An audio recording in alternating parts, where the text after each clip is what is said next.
tem 3 elementos que vai interferir diretamente na nossa conversa. São 3 elementos que costumam estar presente em função do fato da sexualidade ela ter sido silenciada de uma forma muito forte na nossa cultura, embora vocês venham de uma geração onde a sexualidade já tenha sido tratada com muito mais liberdade.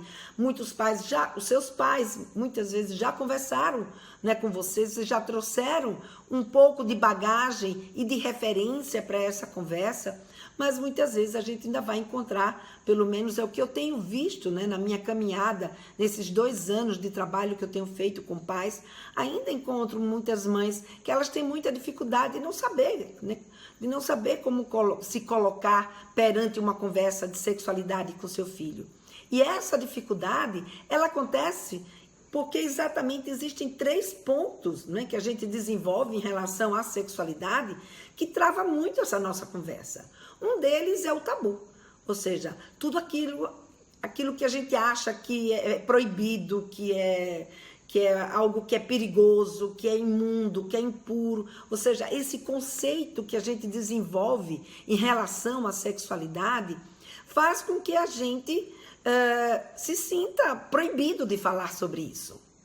Então, por exemplo, se o teu filho está no banheiro, ele demora mais do que o costume, você sabe o que é que ele está fazendo, e ele fica bastante tempo no banheiro, e vai no banheiro com uma frequência maior do que ele do que ele fazia antes, né? Do que ele vinha antes, e você sabe que ele está fazendo, você sabe que ele está se masturbando, mas você não consegue conversar com ele, não consegue negociar com ele, estabelecer os limites que são necessários para a boa convivência de vocês. E isso muitas vezes é por quê? Porque a gente tem dentro de nós um conceito de que masturbação é pecado, de que masturbação é sujo, de que masturbação é perigoso. E quando a gente entende a masturbação dessa forma, falar sobre masturbação com os nossos filhos, principalmente se for a menina, aí é que a gente não fala mesmo. Porque com esse conceito, a gente julga que isso é uma coisa proibida. Isso não é nem para ser pensado, quanto mais para ser falado.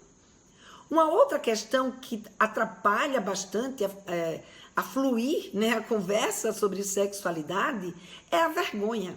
E a vergonha, ela está ligada ao fato da gente ou achar que a gente não sabe o suficiente para conversar com os nossos filhos sobre esse tema, ou ela está ligada à questão de que não fica bem se falar sobre sexualidade, que falar de sexo é uma coisa ruim e que, portanto, nos constrange.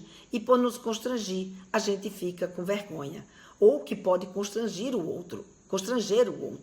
Então, essa forma da gente olhar para a sexualidade pode ser um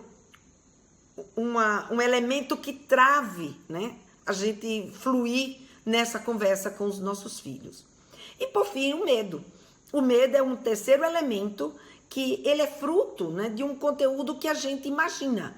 Ou seja, eu imagino que se eu falar sobre sexo com a minha filha, ela pode achar que eu estou sendo condescendente e isso vai fazer com que ela tenha uma relação sexual precoce, uma relação sexual antes do tempo, antes dela estar preparada. Então, esse conteúdo que nos amedronta e que não está acontecendo, mas que a gente pensou, também é um elemento que faz travar a nossa conversa com os nossos filhos. Então, por exemplo, pensar que conversar sobre sexualidade vai fazer com que a sua filha ela tenha uma relação sexual antes do momento dela estar pronta ou antes do momento que os valores dela considera mais apropriados, isso também é um conceito que a gente desenvolveu, mas que não é verdadeiro. Então, existem questões que quando a gente se inteira dessa história, que a gente passa a entender o que é a sexualidade, por que ela acontece dessa forma e por que a gente desenvolveu esse tabu, essa vergonha, né? Da onde que vem essa história de sujo, da onde que vem essa história de perigoso, da onde que vem essa história do pecado, porque Quando a gente entende, fica mais fácil da gente administrar os nossos valores e aquilo que a gente de fato quer para os nossos filhos. E com isso, a nossa conversa poder fluir melhor e a gente conseguir dizer para os nossos filhos no que a gente acredita e o que a gente espera, né? Que necessidades a gente tem, o que a gente gostaria e como a gente gostaria que eles lidassem com isso e o que a gente espera que eles façam diante dessas circunstâncias, diante dessas situações.